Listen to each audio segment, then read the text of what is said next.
Guys, Stroky, and I'm back with another video. And today we're gonna be talking about my top 10 superstars of 2024, both the women and the men's roster. And also, thank you guys for watching for the time of the year I've started this. It's been so much fun, and I hope to see you all plus more next year. First off, for the men's superstars, I'm gonna go my 10. Number 10 is Damian Priest. Damian Priest, because Damian Priest has showed me that he is world champion material and also kind of defined himself outside of the Judgment Day. Being able to carry on a world championship after Seth Rollins is not an easy feat, and he did it. He did it for the time that he had it, and I loved how we saw him evolve from the Judgment Day to where nobody can ever say that Damian Priest is who he is solely because of the Judgment Day. It was phenomenal, and I'm glad he was able to have that Money in the Bank moment at WrestleMania. Not too many people have that. It was pretty good. Now, number 9 is Solo Sikoa. Solo has done his thing. He has done his thing, made himself more than an enforcer. I enjoyed him being a tribal chief because it not only allowed us to see Solo and the effects of the bloodline on him, but it also brought up, other superstars, brought in people from other companies. And Solo, he does the tribal chief character so well. So well. He made it his own. At first it kind of seemed like he was trying to get, he had the little training wheels on, but then after like 1 or 2 episodes of SmackDown, he took it and he's doing his thing. I really can't, like, as I said before, if not for the other person on the other side being Roman Reigns, I'd be on Solo's side 100%. I'd be on his side. I'd acknowledge him because he's done things throughout this year to make you acknowledge him as the one. He has pinned Cody Rhodes this whole year. Like, he pinned Cody Rhodes at the beginning of his championship. Like, not at the beginning, but nearing the beginning of his championship. He put the SmackDown roster on notice without the Usos, without Roman, without Sami Zayn. He did it on his own, and he built up a bloodline on his own. That right there is commendable. It's commendable. Next person is CM Punk. CM Punk, because I don't even need to say more, but at the end of the day, it's CM Punk, and he came in, even though like half of the year he was injured, a good bit of the year he was injured. I don't know if half the year is right. It may be right. Actually, I think it is right. But CM Punk being able to do this feud with Drew McIntyre injured is crazy. Like, the back and forth those two had throughout this year really helped the Raw roster.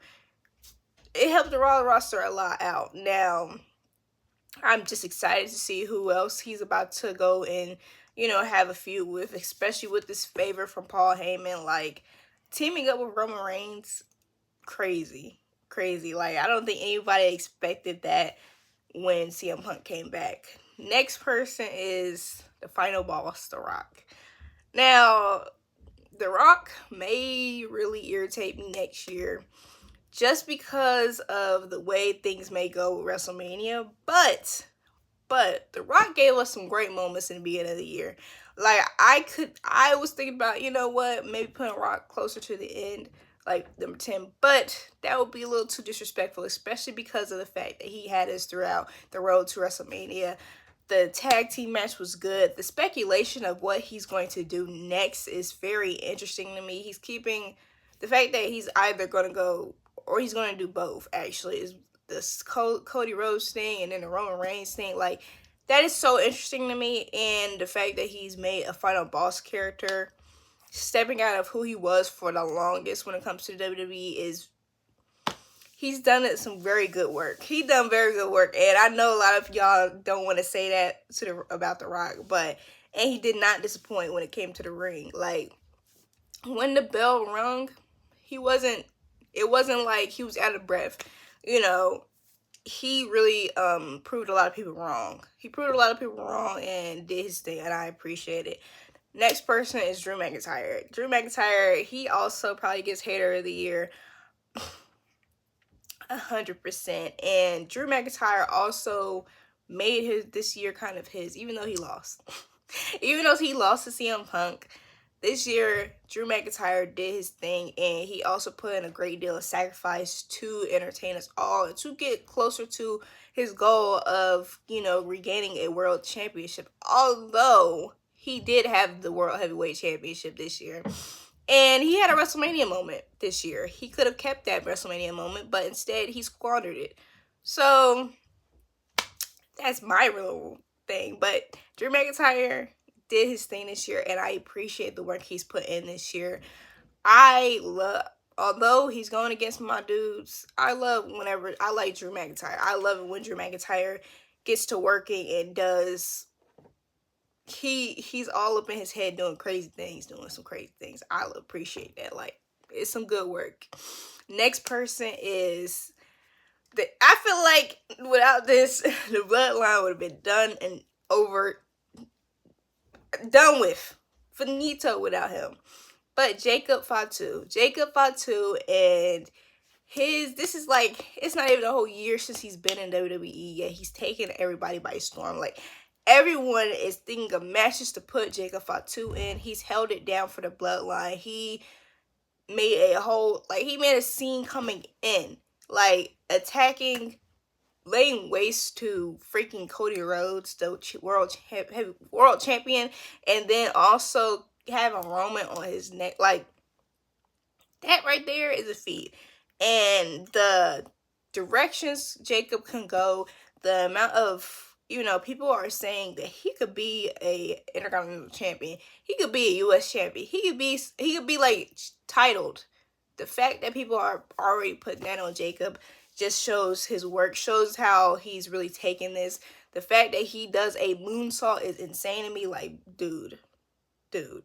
A man his size, I don't know how he does it. Like, the guy, he's not a short man, nor is he a smaller man. Like, his skill is unmatched.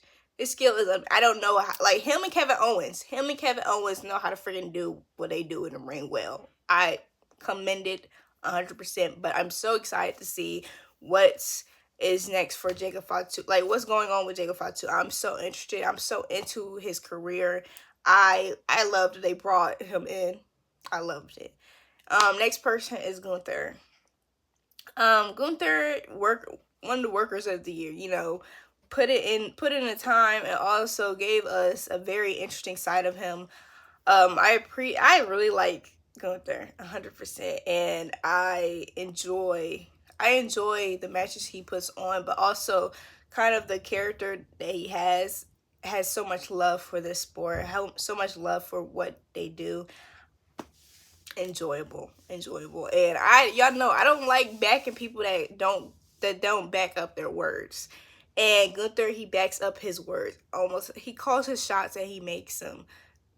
That's why Gunther's on this freaking list. Next person is Roman Reigns. I don't even have to explain this, but I will. But Roman Reigns really, he did his thing this year. He decided to not be. One of the things about Roman what I really appreciate is with his work is kind of like, it's not always him being selfish. Not being selfish. A lot of people that would be in Roman Reigns' shoes wouldn't want to be pinned, wouldn't want to get beat up almost every Friday he comes on, wouldn't want to give up his title that he's worked for and a title to a decision where he's out of a match that he's been waiting for a lot of his career. And then the fact that he did his thing WrestleMania, but not only coming back, but then coming back in August, like, so many eyes on him. The fact that we were calling his, like, wanting Roman to come back for the whole time he's been out, like, it was not quiet whenever somebody mentioned Roman's name. You cannot say no pop to Roman because that's not true. It's not true. His return, the views that it accumulated, the moments he's had, the promos, all those things, the fact that you don't even know what he was really thinking right now, and that's pretty cool. Pretty cool. And also, like, I really enjoy the fact that he teamed up with CM Punk this year. I really am. I really enjoy that moment. And I like the fact that this is a way, the story of the Bloodline is a way for other characters to shine. And Solo, Jacob, Tama Tonga, Tonga Lao are evident of that. The next person and the number one person on the list is Jey Uso. 2024 was the year for Jey Uso, period. Although it didn't go his way 100% this year, I think that he should have held the Intercontinental belt longer. He should have held it longer.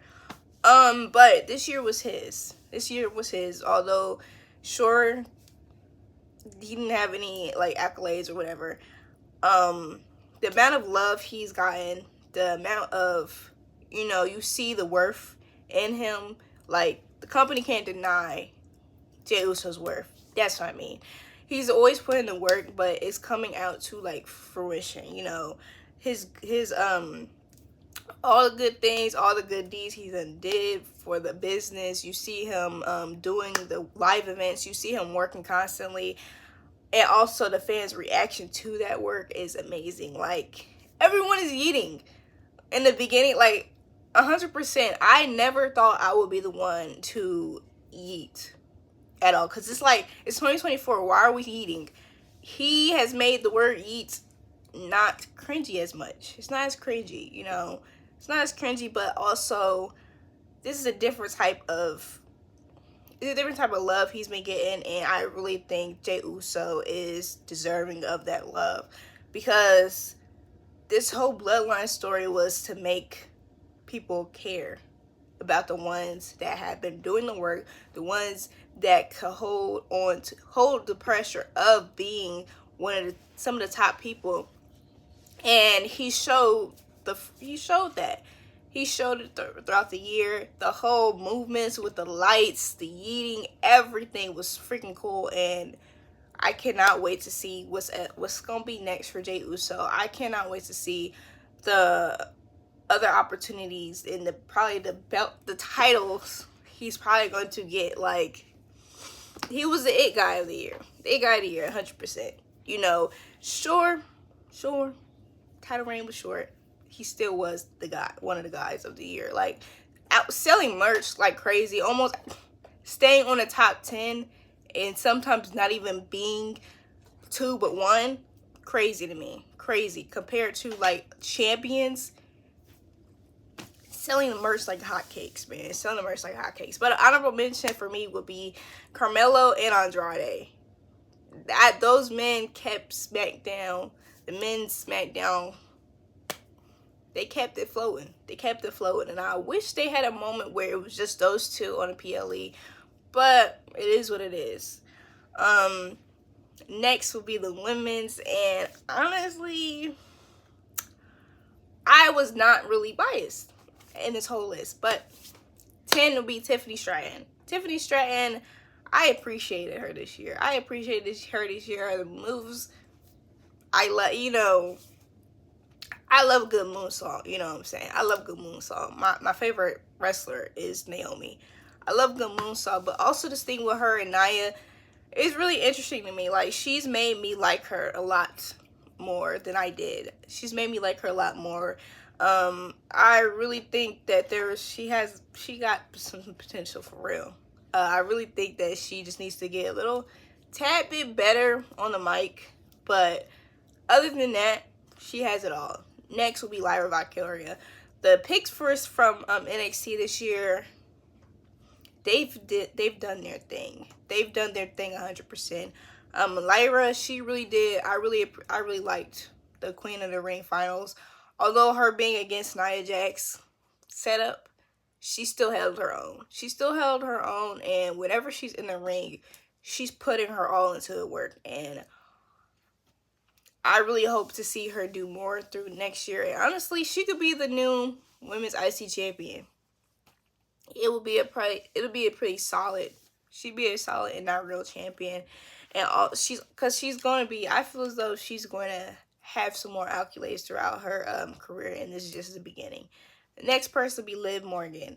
Liv Morgan put in the freaking work this year, 100%. She's put herself from kind of unnoticeable, flying under the radar, to you gotta look at me, you gotta watch me. That right there, I give it to her. I give her the props.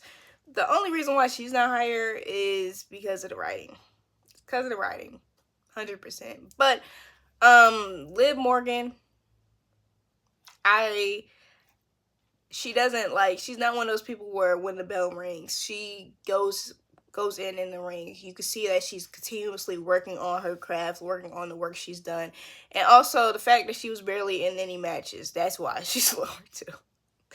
But like, she's really done her thing. I think Liv Morgan is going to, even after this storyline, although I'm kind of wondering how they're going to do it, after the storyline when it comes to her and Rhea, she's still going to be in the conversations. I think that this year really was very important to her career, because now, no matter what happens, she really can't be unnoticeable. She can't. Next person will be Michin. Michin was my girl. Michin is my girl, actually. The women's SmackDown roster, they carried the women's division, period. But Michin was really giving good matches throughout this whole year. Solid. I hope she gets to get that U.S. Championship soon. Next person will be Jade Cargill. She fit into the hype, you know.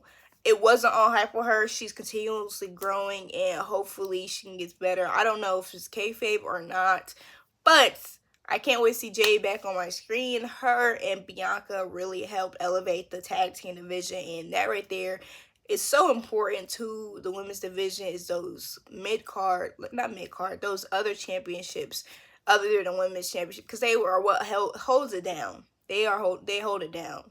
Next person is Io Sky. She was never in a bad match this year. I don't think she was in a bad match this year, but Io, she's always going to get me with that War Games thing. Always going to get me with the fact that she's going to have a good match with anybody. That is what I appreciate. Io, can't wait to see her be in the world championship conversations. And the match she did with Bayley at WrestleMania was good as well. I think that the next time she touches a world championship, it needs to be better than it was. Like, her world championship run was not that great. I'm going to say it right here and say it right now. But next time, I know it is going to be better. Next person is Rhea Ripley. Rhea Ripley made everybody pay attention to her. 100%. Like, for both Rhea and Damian Priest, leaving the Judgment Day, best thing, because they were able to be their own person. They were able to grow themselves. Next one will be Nia Jax. Nia Jax is like my favorite rehire, but also one of my favorites because she's not only good in the ring, she is good with her promos. She's good with the character reactions. She gets the crowd, like, she knows how to play around with the crowd as well. I love seeing the growth in her. I like the fact that she's able to be a women's world champion. Like, y'all know, that's what I wanted the whole time. But Nia Jax, none of her matches were boring to me. And she's really done her thing this year. I am glad she's queen of the ring and a champion. What else can you say? Next person is Bianca Belair, worker of the year.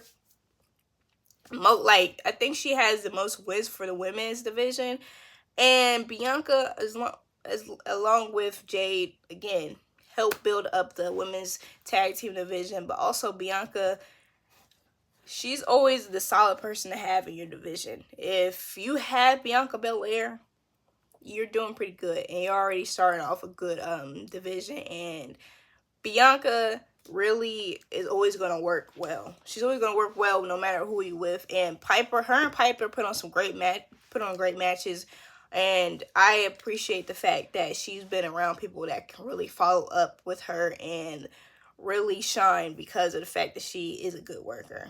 Next person is my favorite, Naomi. Naomi has, although like Jay, she hasn't got the accolades really this year, she has really put in the work. She's putting the work, and also the matches she put on pretty good. I will say the matches she had with Blair Davenport went slow because Blair Davenport, they just wasn't. She had to slow herself down for her. And when it comes to Naomi, when she has to slow herself down, you're gonna see it because it's so different from when she doesn't have to slow herself down. Naomi also had one of the best match. She had the best match with Nia. Nia was able to have best match. The best defense of Nia was with Naomi. The WrestleMania moment with the big three, beautiful. And I don't think you would be able to have that, although of course three, but I don't think you would be able to have that without Naomi, because Naomi was also someone who inspired both Jade and Bianca. So it was beautiful to see her there, beautiful to see her return. Like, year of the glow is 2025. I can feel it and I can see it. Honorable mentions for the women's will be Zelina Vega. Zelina Vega was like kind of like almost close. No, I would say she was kind of close to Michin, but she wasn't wrestling enough to be like Michin, but she was close to it. And next was Candice LeRae.